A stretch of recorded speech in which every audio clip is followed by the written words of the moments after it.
तो चलिए guys start करते हैं आज का एक्सरसाइज 13.2 जो कि है class 10 volume and surface area.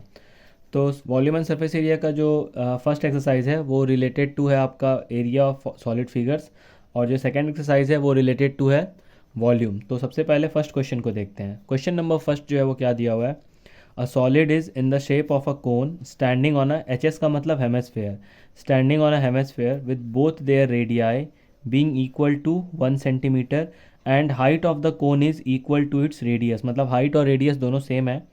Find the volume of the solid in terms of pi. ठीक है, मतलब आपको वॉल्यूम ऑफ द सॉलिड निकालना है इन टर्म्स ऑफ पाई, पाई के वैल्यू में आपको निकालना है, मतलब पाई को आपको कैलकुलेट नहीं करना है। तो चलिए ध्यान से देखते हैं क्वेश्चन कैसे बनेगा। सबसे पहले फिगर बनाते हैं। फिगर क्या दिया हुआ है, a solid is in the shape of cone standing on a hemisphere. तो सपोज कर लेते हैं ये एक आपका हेमेस्फेयर है और इसके ऊपर आपका कोन जो है वो स्टैंड है, मतलब कोन स्टैंडिंग है इसके ऊपर। ठीक है, अब इसमें क्या बोला गया है ना कि with both their radii being equal to 1 centimetre, मतलब रेडियाई ऑफ कोन जो है और रेडियाई ऑफ हेमेस्फेयर जो है, मतलब अगर मैं ऐसे लिखूं तो रेडियाई ऑफ कोन भी 1 सेंटीमीटर होगा और रेडियाई ऑफ हेमेस्फेयर जो है वो भी कितना होगा, 1 सेंटीमीटर होगा। ठीक है, ये दो चीज़ आपके पास गिवन दिया हुआ है। साथ में और एक चीज़ दिया हुआ है कि height of the cone is equal to its radius, तो मतलब हाइट ऑफ द कोन जो होगा वो भी 1 सेंटीमीटर ही होगा, क्योंकि ऑलरेडी बता दिया गया क्वेश्चन में।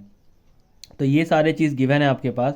आपको फाइंड क्या करना है, find the volume of the solid in terms of pi. तो पाई के फॉर्म में आपको वॉल्यूम निकालना है सॉलिड का। ये जो आपके पास सॉलिड दिया हुआ है इसका आपको वॉल्यूम फाइंड आउट करना है। तो चलिए देखते हैं फटाफट। तो फॉर्मूला क्या हो जाएगा, volume of solid, volume of solid. तो volume of solid is equals to क्या हो जाएगा, तो सबसे पहले हम लोग क्या लिखेंगे, वॉल्यूम ऑफ हेमेस्फेयर। ठीक है, हेमेस्फेयर का volume plus volume of cone, क्या करेंगे, वॉल्यूम ऑफ कोन लिखेंगे। ठीक है, क्या लिखेंगे, वॉल्यूम ऑफ कोन।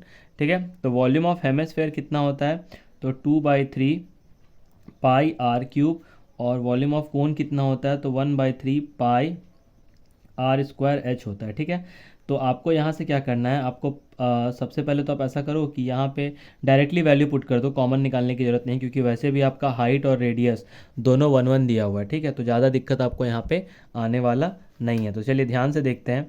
तो 2/3 पाई को पाई ही रहने दीजिए, आर की जगह आप 1 डाल दीजिए, तो 1 का क्यूब, प्लस 1/3 पाई आर की जगह आप 1 डाल दो और एच के जगह भी आप 1 पुट कर दो। ठीक है, तो यहाँ पे आपका क्या हो जाएगा, वैल्यू कितना आ जाएगा, यहाँ पे 2/3 पाई होगा और यहाँ पे क्या हो जाएगा, 1/3 पाई हो जाएगा। तो जब आप इसको कैलकुलेट करोगे तो यहाँ पे 3 आ जाएगा एलसीएम, और यहाँ पे आ जाएगा आपका 3 पाई, है ना। तो 3 से 3 कैंसिल, तो फाइनल आंसर जो मिलेगा वो पाई सेंटीमीटर क्यूब, और यही फर्स्ट क्वेश्चन का आंसर होगा। करना क्या था, वॉल्यूम ऑफ हेमेस्फेयर निकालना था और वॉल्यूम ऑफ कोन निकालना था और दोनों को ऐड कर देना था। तो ये आपका फर्स्ट क्वेश्चन का आंसर है।